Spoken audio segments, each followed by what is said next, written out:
Hi, it's Paul from Paul Kelly Golf. Did you know that making a small, tiny little change to your grip position can have huge influences on where your ball goes? If you're slicing the ball, pay attention because this tip could probably be the best thing that you've ever done to improve your game.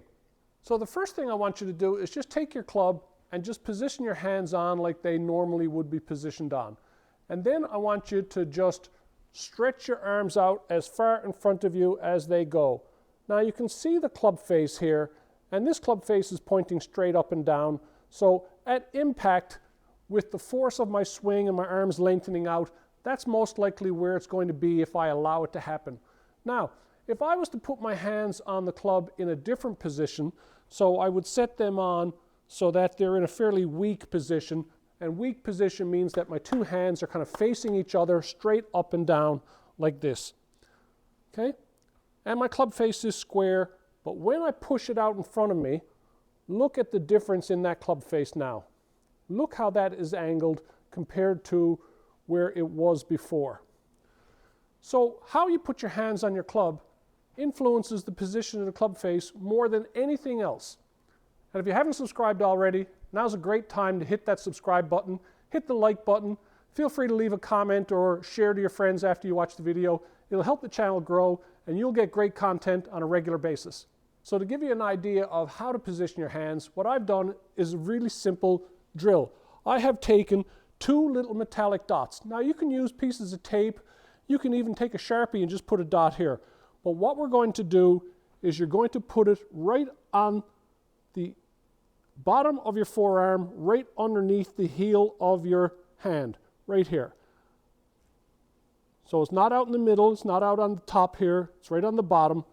And the other one, I'm putting one there also. So if we look down on it, you can see the two of these dots are at the bottom of my forearm, right here, right in line with the heel of my hand. So now I position my hands on the club and I manipulate them into a position where I can see the dot on the bottom hand, but I can't see the dot on the top hand because it's turned over this way. So I lose the view of the dot there, and I see the dot on the bottom hand. And now I have a very nice grip, whereas when I pick my club up and hold it out in front of me and stretch my arms out, that club face is square. Now, if I was to rotate my hand so that on the top hand I rotate it open and I can see that dot, and then I take the top one and I put it over, and this is a common fault that slicers make. They think that taking this bottom hand and turning it over the top is going to offset their slice.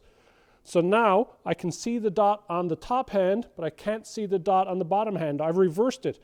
Now when I push it out and hold it there, look at that club face.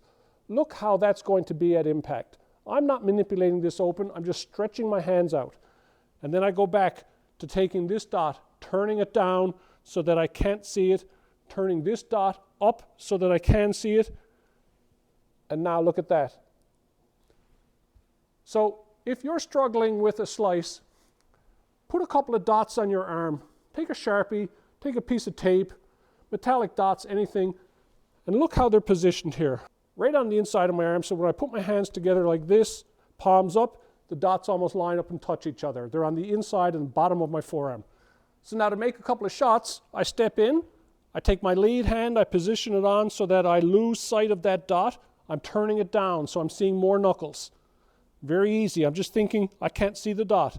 I take my right hand, I'm going to rotate it up a little bit. I put it in from underneath. Now I've got that dot showing and the one on my top hand not showing, and I make my swing.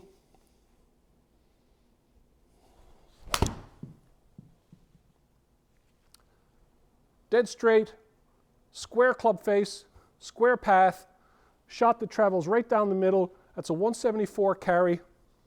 So folks, that's probably one of the easiest things you can do. You don't even need to hit balls, but if you do hit balls, just think, bottom of this hand, bottom of this hand. I turn them, one is facing down, one is facing up, step in, let my club head release itself naturally.